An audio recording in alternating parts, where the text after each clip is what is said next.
നിങ്ങളുടെ ഇഷ്ട പരമ്പരകൾ എക്സ്ക്ലൂസീവായി സൺ നെക്സ്റ്റ് ആപ്പിലൂടെ തികച്ചും ഫ്രീ ആയി ഇപ്പോഴേ ആപ്പ് ഡൗൺലോഡ് ചെയ്യൂ. വേണ്ട മതി, അവനെവിടെ തനിക്ക് അറിയില്ലല്ലേ സാറേ? എനിക്ക് അറിയില്ല സാറേ. കള്ളം പറയും. താൻ അജയനുമായി എങ്ങനെ നല്ല ബന്ധത്തിലാണോ? അതെ സാറേ, ഞങ്ങൾ തമ്മിൽ അത്യാവശ്യം റിയൽ എസ്റ്റേറ്റിന് ഏർപ്പാടൊക്കെ ഉണ്ട്. സാർ, ഇവൻ പറയുന്നതെല്ലാം നുണയാണ്. ഇല്ല സാറേ, സത്യമാ. എനിക്ക് ബിസിനസ് ചെയ്യാൻ ലൈസൻസ് ഒക്കെ ഉണ്ട്. ശരി, തന്നെ എന്തിനാ അജയൻ ഇന്നലെ പലതവണ ഫോണിൽ വിളിച്ചത്? സാറേ, ഒരു പ്രോപ്പർട്ടിയുടെ കാര്യം പറയാനാ. അല്ലാതെ ഭാവന സൂര്യയുടെ വീട്ടിലെത്തിയ കാര്യം പറയാനല്ല. അയ്യോ അല്ല സാറേ, ഭാവന അവിടെ വന്നതിനും പോയതിനും ഇടയിലാണല്ലോ അജയൻ തന്നെ വിളിച്ചിരിക്കുന്നത്. അപ്പോ പിന്നെ അതെങ്ങനെ കൃത്യമായി സംഭവിച്ചു? സാറേ എനിക്കതും അറിയില്ല സാറേ. എന്നെ വിളിച്ചപ്പോ ഞാൻ സംസാരിച്ചു, അത്രേ ഉള്ളൂ.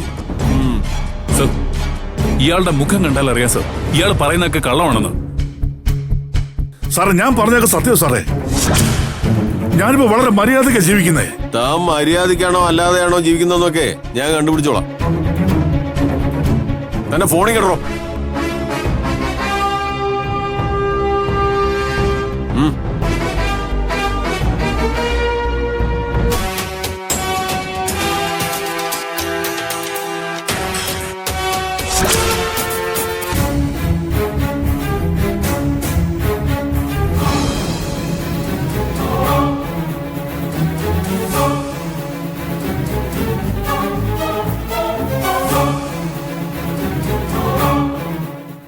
ഇന്നലെ അജയൻ വിളിച്ചതിന് ശേഷം നിങ്ങൾ ഒരു നമ്പറിലേക്ക് വിളിച്ചിട്ടുണ്ടല്ലോ, അത് ആരുടെ നമ്പരാ?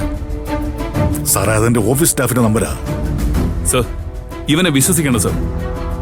എന്തൊക്കെയോ ചുറ്റിക്കളികൾ ഇതിന്റെ പിന്നിലുണ്ട്. താൻ കാരണം എന്തെങ്കിലും എന്റെ ഭാവനയ്ക്ക് സംഭവിച്ചാൽ പിന്നെ ഒരു നിമിഷം താൻ ഈ ഭൂമിയിൽ ഉണ്ടാവില്ല.